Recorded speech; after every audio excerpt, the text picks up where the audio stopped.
Puncak kehidupan. Bab 501. Apakah ini benih? Alex tidak menemukan sepetak tanah spiritual lainnya. Namun, dia menemukan sekumpulan biji yang tampak aneh di dalam toples porselen antik berwarna hitam yang sedikit mengalir dengan qi. Dia tidak tahu berapa lama mereka telah ada, tetapi mereka tampak seolah-olah berada di ambang kematian.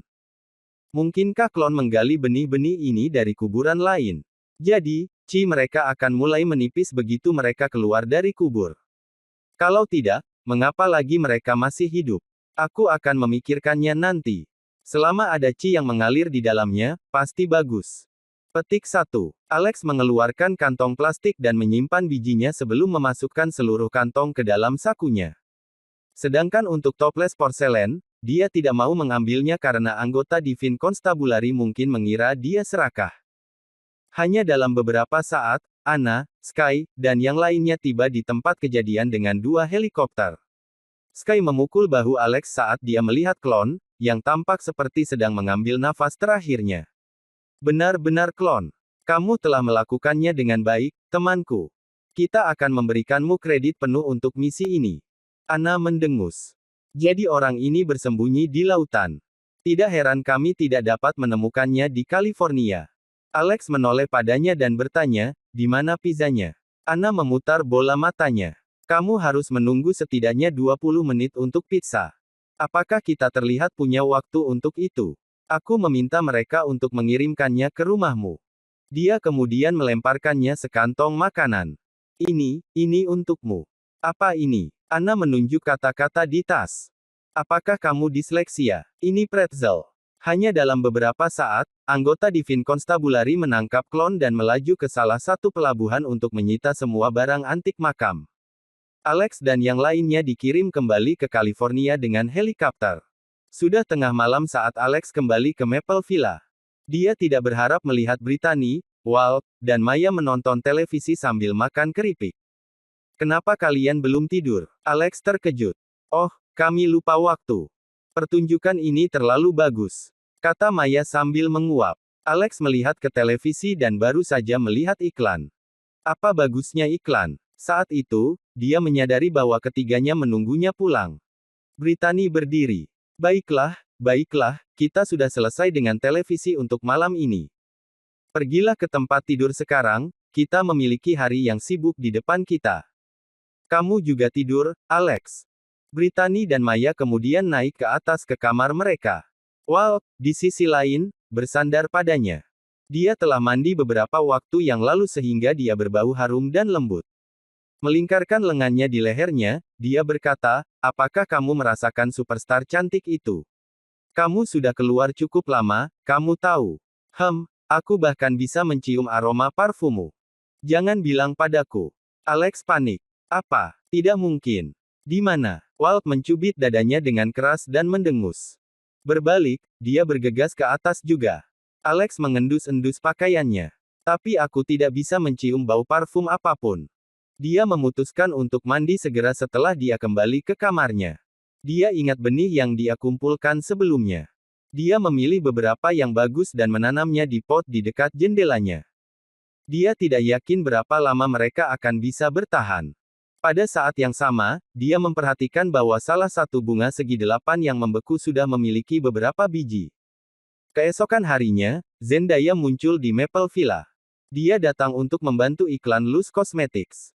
Dia juga ingin berterima kasih kepada Alex karena telah menyelamatkannya tadi malam. Dengan kejadian baru-baru ini, Alex telah menyelamatkannya 2 kali. Brittany sangat senang melihat Zendaya saat dia dengan penuh semangat menggenggam tangannya.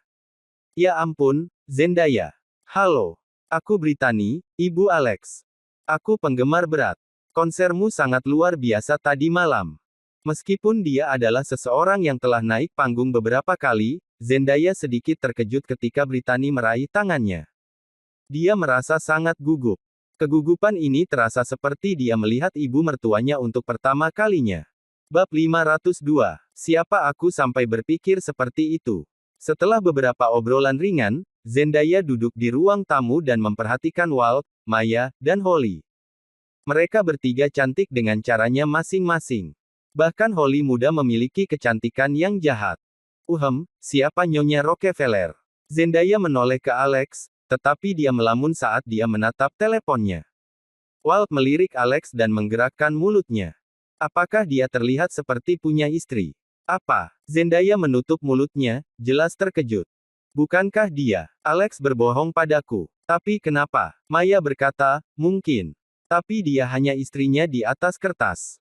Dia tidak dihitung sebagai istri yang sebenarnya. Petik 2. Zendaya bahkan lebih bingung pada saat ini. Lalu apakah dia sudah menikah atau belum? Alex berdiri. Nyonya Stoermer, jangan terlalu serius, mereka hanya bercanda. Aku sudah menikah. Lihat, istriku memintaku untuk pergi ke tempatnya sekarang. Aku akan mengandalkanmu untuk iklan, meskipun aku tidak tahu banyak tentang hal-hal ini. Aku pergi sekarang. Brittany menyipitkan matanya. Bagaimana kamu bisa pergi begitu cepat? Nyonya Stoermer baru saja tiba. Apa yang wanita itu minta darimu? Dia pasti tidak baik. Alex tersenyum. Tidak, ini kabar baik. Salah satu teman sekolah perempuan kami akan menikah malam ini dan kami diundang ke pesta pernikahan itu. Kali ini, dia tidak berbohong. Obrolan grup masih membicarakannya juga. Teman sekolahnya adalah Amanda Hals yang dulu bergay asrama dengan Dorothy. Zendaya pengertian dan baik hati. Oh, kalau begitu kamu harus pergi. Pernikahan teman sekolah sangat penting. Jangan khawatir tentang iklan, aku pikir Nyonya Rockefeller dan aku berteman dengan baik, jadi aku pasti akan melakukan yang terbaik. Brittany memegang lengan Zendaya. Lihat, inilah yang kami maksud dengan pengertian dan sopan santun, tidak seperti yang kamu sebut istri. Lihatlah Zendaya, dia jauh lebih baik darinya. Aku tidak mengerti mengapa kamu masih menutup telepon dan jujur. Apakah kamu benar-benar ingin menunggu sampai dia berselingkuh agar kamu bisa melepaskannya? Ekspresi Alex menjadi gelap. Bu, apa yang kamu katakan? Brittany masih marah pada Dorothy. Apakah aku salah? Aku hanya mengatakan yang sebenarnya.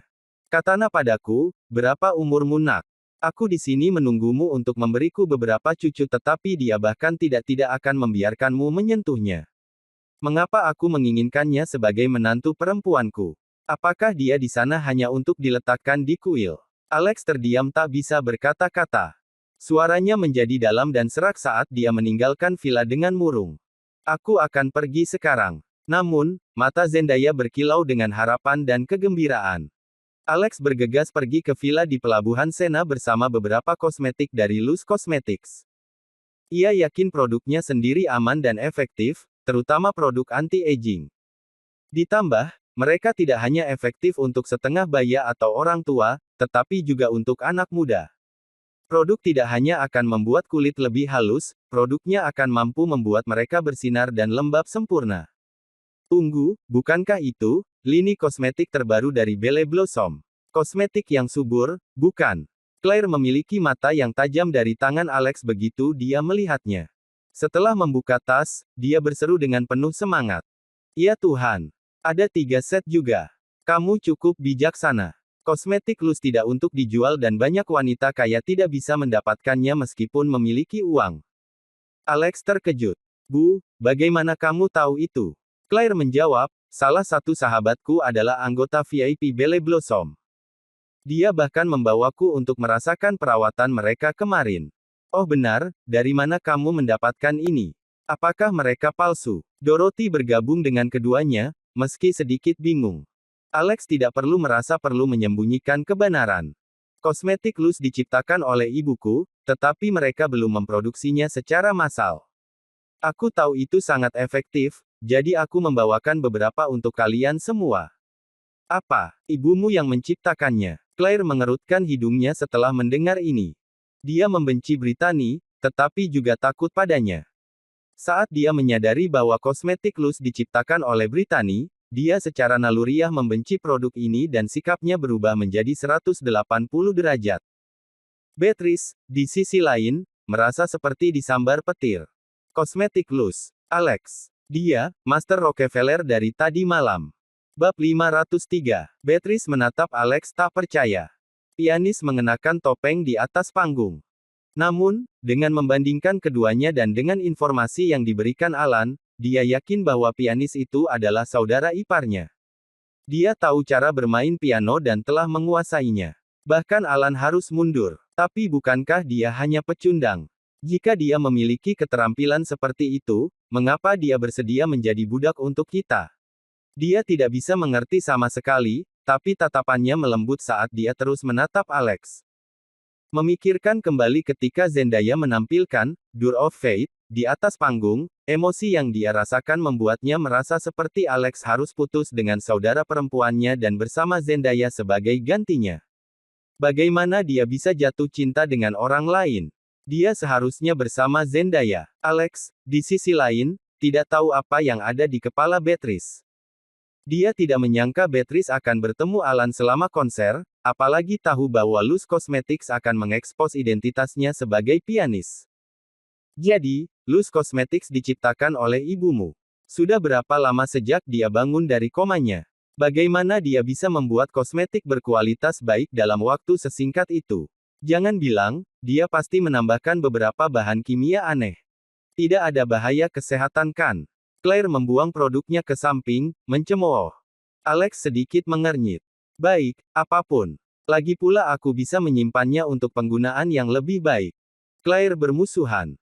Kamu tidak pernah membelikanku hadiah untuk menikahi putriku, dan sekarang kamu memberiku beberapa produk berbahaya. Aku tidak peduli jika ibumu ingin mengalahkan grup Rockefeller, itu hanya angan-angan. Tapi aku tidak akan memaafkanmu jika kau melibatkan kami. Tatapan Alex menjadi dingin, dia ingat apa yang dikatakan ibunya. Apakah aku akan benar-benar bahagia dengan ibu mertua seperti itu? Bisakah aku tidak bisa menepati janjiku dan menjadikan Dorothy sebagai wanita terkaya di California? Bukankah itu berarti aku tidak akan pernah mendapatkan pengakuannya? Dorothy angkat bicara. Bu, jika kamu tidak menginginkannya, aku akan memilikinya. Dia mengambil tas itu dan menyeret Alex ke atas. Sayang, bantu aku memilih pakaian untuk menghadiri pernikahan. Claire berteriak di belakang mereka. Dorothy, kamu mewarisi kecantikanku. Jadi, jangan biarkan produk berbahaya tersebut merusak penampilanmu. Kalau tidak, kamu tidak akan bisa menikah lagi nanti. Setelah memasuki ruangan, Dorothy memeluk Alex sambil mencoba menghiburnya. Dia masih tampak sangat muram, maka dia menggunakan kartu asanya. Mencium dahi dan hidungnya, dia berkata, sayang, kamu tahu bagaimana ibuku, jadi jangan bawa ke hati.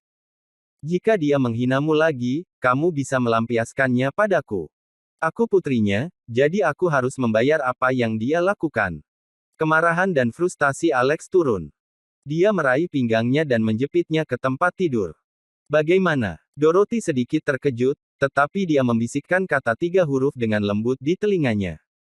Mendengar itu, Alex sangat bersemangat hingga hampir melompat. Namun, mereka harus menghadiri pernikahan nanti.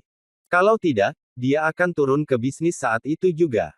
Dia kemudian berganti pakaian yang berbeda di depan Alex, meminta dia membantunya memilih satu. Alex di sisi lain, sedikit kewalahan. Dia bisa merasakan seluruh tubuhnya memanas. Sayang, kamu sangat mempesona, jadi tidak masalah apa yang kamu kenakan. Kamu pasti akan membuat semua yang kamu kenakan terlihat bagus. Tapi aku sarankan kamu memakai sesuatu yang lebih rendah, atau kamu mungkin mencuri perhatian pengantin wanita. Dan itu tidak baik, kan? Alex menyarankan tanpa basa-basi. Katakan padaku, apa yang harus aku pakai? Bagaimana dengan tidak memakai apa-apa? Alex bercanda. Dorothy mendengus. Aku tidak keberatan selama kamu mengizinkan aku. Bab 504. Alex menyerah. Tidak, aku tidak akan melakukannya. Oke, bagaimana dengan ini? T-shirt dan jeans, kasual dan nyaman. Petik 2. Meskipun pakaiannya kasual, Dorothy tetap sangat cantik. Dia tampak seperti Dewi Fana. Sudah hampir waktunya bagi mereka untuk pergi, Alex bertanya, sayang, kamu dan Amanda cukup dekat, kan? Apa saja yang kamu pikirkan untuk diberikan sebagai hadiah pernikahan? Dorothy menjawab, Amanda adalah sahabatku. Kembali ketika kami masih di universitas, aku terkena demam tinggi. Syukurlah dia membantu merawatku, atau otakku akan rusak. Kamu harus berterima kasih padanya karena bisa menikahi istri yang begitu pintar. Petik 2. Betulkah? Aku tidak tahu itu. Petik 2. Kamu tidak tahu banyak hal. Dorothy mengernyitkan hidungnya dengan nakal. Dengan celana jeans ketat, dia duduk di pangkuan Alex dan melingkarkan lengannya di leher Alex. Amanda tidak berasal dari keluarga kaya. Aku mendengar suaminya adalah seorang manajer di sebuah perusahaan, jadi aku sangat senang untuknya. Aku akan mempersiapkannya nanti, tetapi aku pikir lebih baik jika kita memisahkan hadiah kita. Kamu teman sekolahnya juga, kamu tahu. Tidak akan terlihat baik jika kita memberi hanya satu. Alex mengangguk. Dia awalnya hanya ingin menyiapkan 2.000. Namun, dia merasa perlu menambah jumlahnya setelah mendengarkan apa yang dikatakan istrinya.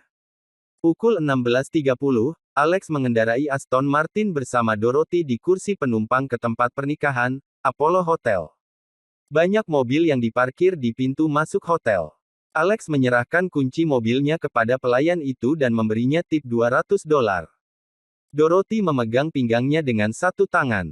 Apakah kamu menjadi sedikit egois hanya karena kamu memiliki sedikit uang lebih banyak dari biasanya? Kamu memberi tip $200, gaji harianku saat itu. Alex menjawab, yah, aku hanya ingin dia memarkirnya dengan lebih hati-hati. Kita akan kehilangan lebih banyak lagi jika mobil tergores atau penyok, bukan? Ayo masuk. Kamu seorang CEO sekarang, kenapa kamu berpegang teguh pada $200? Saat mereka masuk, mereka menyadari bahwa pernikahan itu cukup megah. Ada banyak dekorasi dan mereka bahkan meletakkan karpet merah dengan bunga-bunga yang tersebar di sekitarnya. Alex hanya bisa menghela nafas. Upacara pernikahannya dengan Dorothy jauh lebih megah dari ini, tetapi itu tidak seistimewa yang dia inginkan karena insiden itu. Keduanya berjalan ke pintu masuk aula dan meletakkan hadiah mereka di resepsi. Dorothy menyerahkan sebuah amplop merah kepada mereka. Dia juga telah menyiapkan hadiah yang ingin dia berikan kepada Amanda secara langsung. Alex, di sisi lain, melemparkan mereka sebuah kotak biasa. Itu disegel dengan selotip bening, jadi tidak ada yang bisa melihat apa yang ada di dalamnya. Resepsionis melirik kotak itu dan menatap Alex dengan tatapan kotor. Setelah pasangan itu masuk ke aula, resepsionis itu mendengus, tampak kesal. Apa-apaan, beraninya dia datang ke pernikahan tanpa menyiapkan amplop merah. Lagian apa ini? Itu hanya kotak berkarat. Kemudian menulis kotak berkarat ke daftar nama. Dorothy. Dorothy. Di sini. Saat itu, seseorang memanggil Dorothy. Mereka adalah teman sekolahnya di universitas. Wow Alex, kamu masih terlihat secantik dulu. Sungguh seorang dewi. Kamu tidak terlihat seperti sudah tua sama sekali. Kamu bahkan lebih cantik dari sebelumnya sekarang. Beberapa teman sekolah laki-laki berdiri dan menyambutnya dengan hangat. Salah satunya mengenakan setelan Armani dan jam tangan Vacheron Constantin. Dia bergegas dan meraih-meraih tangan Dorothy. Dorothy, sudah lama sekali. Kemarilah, kamu bisa duduk di sebelahku. Alex mengerutkan kening dan meraih tangan pria itu agar tidak menyentuh istrinya. Dia tersenyum. Hei Carebear, kenapa kamu begitu bersemangat melihat istriku? Aku melihat bahwa kamu mengenakan seelah desainer dan jam tangan bermerek. Apakah kamu menghasilkan banyak uang atau sesuatu? Pria itu marah. Hei, siapa kau? Kamu pikir kamu siapa memanggilku Carebear? Oh, Alex, ini kamu. Kamu benar-benar datang ke pernikahan. Hah, semua orang tahu kamu pecundang sekarang. Jadi Dorothy adalah istrimu. Katakan padaku, pria macam apa yang tidak berhubungan seks dengan istrinya sendiri? Bukankah kamu hanya anjing gembalanya? Itu saja. Jadi, beraninya kau meraih tanganku. Bab 505. Alex menatap teman sekolah lamanya dengan dingin, saat badai muncul di matanya. Dia tahu bahwa dia bisa menghancurkan tangan pria ini jika dia mau. Jika dia melakukannya, pria itu tidak akan pernah bisa sembuh dari lukanya. Alex juga tidak perlu bertanggung jawab karena melukainya. Dia telah membunuh 20 orang tadi malam, jadi dia masih sangat haus darah. Carebear tiba-tiba merasakan getaran di punggungnya saat Alex terus memelototinya. Seolah-olah dia telah dimangsa oleh binatang purba. Jantungnya berdegup kencang dari dadanya. Pria ini adalah Barry Carson dan dulunya adalah salah satu antek Alex di universitas. Dia berasal dari rumah tangga biasa di mana orang tuanya mengoperasikan butik. Itu cukup untuk memberi mereka kehidupan yang bahagia, tetapi tidak cukup untuk dianggap kaya. Namun, melihatnya sekarang, sepertinya dia telah menghasilkan sedikit keberuntungan. Barry gugup. Menurutmu apa yang sedang kamu lakukan? Apakah kamu akan melawanku di sini? Alex membiarkannya pergi, tidak mengatakan sepatah kata pun. Hari ini adalah pernikahan teman sekolah, tidak baik menumpahkan darah di hari yang begitu penting. Yang lain berpikir bahwa Alex telah ketakutan, tidak mampu membela dirinya sendiri meskipun dihina oleh Barry. Salah satu dari mereka menggelengkan kepala dengan ringan dan berbisik. Hei, Alex dulu hebat, semua orang memperlakukannya seperti raja. Barry dulu adalah bawahannya juga, tapi sekarang dia bisa menghinanya seperti itu. Aku kira semuanya berubah seiring waktu. Dia dulu hebat karena ayahnya. Sekarang setelah ayahnya meninggal, dia tidak punya apa-apa. Apa yang dapat dia lakukan? Dia cukup beruntung untuk menjadi budak di keluarga Essex. Alex tidak memperhatikan gosip teman sekolahnya. Semuanya tidak signifikan, tidak lebih dari hama. Mengapa aku berdebat dengan hama? Dorothy di sisi lain, kesal karena Alex telah dihina. Dia lebih suka orang lain menghinanya. Aku tidak akan membuatnya kesal seperti sekarang. Dia memeluk Alex, entah dari mana dan menanamkan ciuman besar di bibirnya. Beralih ke Barry, dia berkata, kecemburuanmu terlihat, Barry. Aku ingat kamu bahkan menulis surat cinta kepadaku saat itu, tetapi aku tidak mengerti apa-apa, tulisanmu menyebalkan. Teman-teman sekolah mereka mulai tertawa. Dorothy melanjutkan. Kalian semua sudah dewasa, jadi jangan mudah percaya pada rumor. Orang lain mungkin tidak tahu ini, tapi kalian harus tahu, kan? Aku sudah berkencan dengan Alex sejak universitas, kita juga pernah ke hotel beberapa kali. Dia akan menjadi idiot jika dia tidak mengambil kesempatan saat itu. Alex menatapnya, tersentuh. Dia tidak berharap Dorothy membelanya, meskipun tahu bahwa ini akan merusak reputasinya. Semua orang sepertinya setuju dengannya. Cinta muda dikenal sangat bersemangat, siapa yang tidak akan pergi ke pusat kota jika diberi kesempatan. Menyadari Alex sudah melakukan hubungan seksual dengan Dorothy, Barry langsung merasa frustasi. Dia juga mengira bahwa dia hanya mendapat kesan yang salah dari tatapan Alex dan angkat bicara. Essex, kamu tidak bisa bertahan hidup dengan cinta, semuanya membutuhkan uang sekarang. Alex bukan lagi Tuan Alex seperti dulu.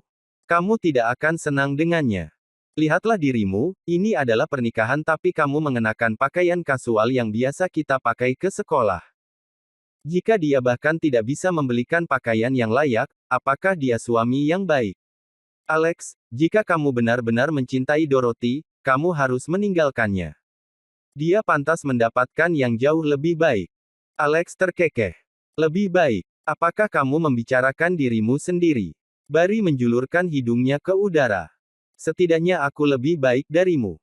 Dengar, aku mengenakan setelah Armani dan jam tangan Vacheron Constantin. Oh, aku juga punya Mercedes-Benz.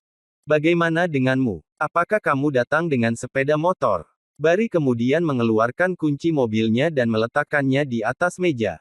Teman-teman sekolah mereka menatap kagum. Bagi seseorang seusia kita untuk memiliki Benz benar-benar sesuatu. Saat itu, pelayan dari sebelumnya berjalan ke aula dan memperhatikan Alex.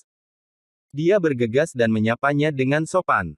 Bapak Rockefeller, mobilmu telah diparkir di sisi kiri, di sebelah pintu masuk. Pelayan itu kemudian menyerahkan kembali kunci Aston Martin kepada Alex. Bersambung.